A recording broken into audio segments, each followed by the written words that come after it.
Europa vive una de las crisis más dramáticas de su historia. Las bajas temperaturas comienzan a acechar y la incertidumbre es total. La guerra entre Rusia y Ucrania cambió las reglas del juego y hoy todo un continente está en jaque. ¿Qué hará Europa para poder soportar el invierno más cruel de los últimos 50 años?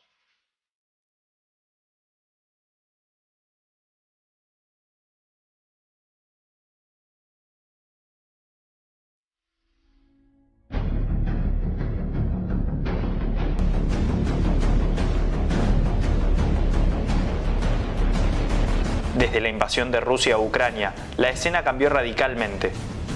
Como respuesta a las sanciones impuestas por la Unión Europea, Vladimir Putin utiliza todas las herramientas a su alcance para ejercer presión y conseguir doblegar a los gobiernos europeos. Consciente de su fuerza como el principal abastecedor de gas de toda Europa, el gobierno ruso amenaza con el cierre de los principales gasoductos. De confirmarse esto, el viejo continente podría sufrir una escasez de hasta 45.000 millones de metros cúbicos de gas.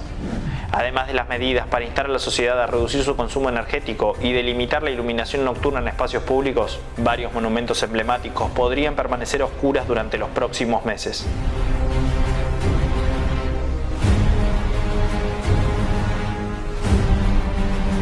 Los países más dependientes del gas ruso se mueven con rapidez para conseguir otras fuentes de suministro y así poder hacer frente al próximo invierno. Sin embargo, la capacidad disponible de los gasoductos hoy existentes es limitada. Noruega por el norte, Argelia y Azerbaiyán por el sur constituyen las opciones más viables.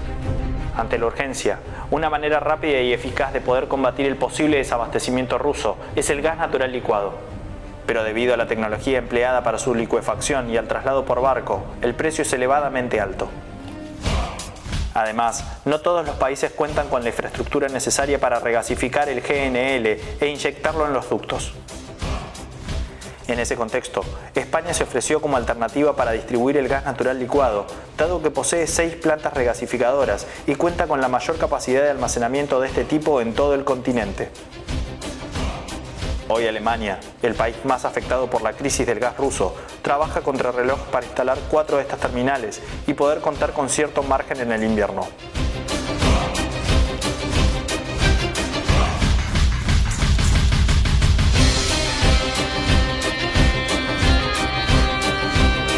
La crisis es tan profunda que los precios del gas se dispararon a niveles impensados para los consumidores. En un escenario de guerra como el actual, las autoridades evalúan la posibilidad de intervenir y regular el mercado con el objetivo de penalizar a los especuladores.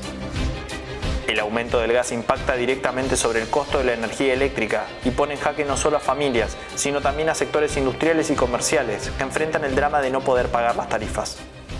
Mientras tanto, los gobiernos establecieron subsidios para ayudar a los sectores sociales más perjudicados y evitar el cierre de las actividades productivas. Sin embargo, muchos de estos gobiernos temen que los ciudadanos los castiguen en las urnas y ganen cada vez más espacio los partidos euroescépticos, quienes piden el levantamiento de las sanciones contra Rusia.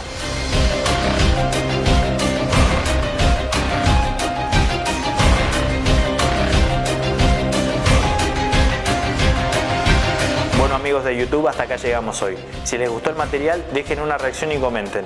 Mi nombre es Fernando Villarroel. Nos vemos la próxima.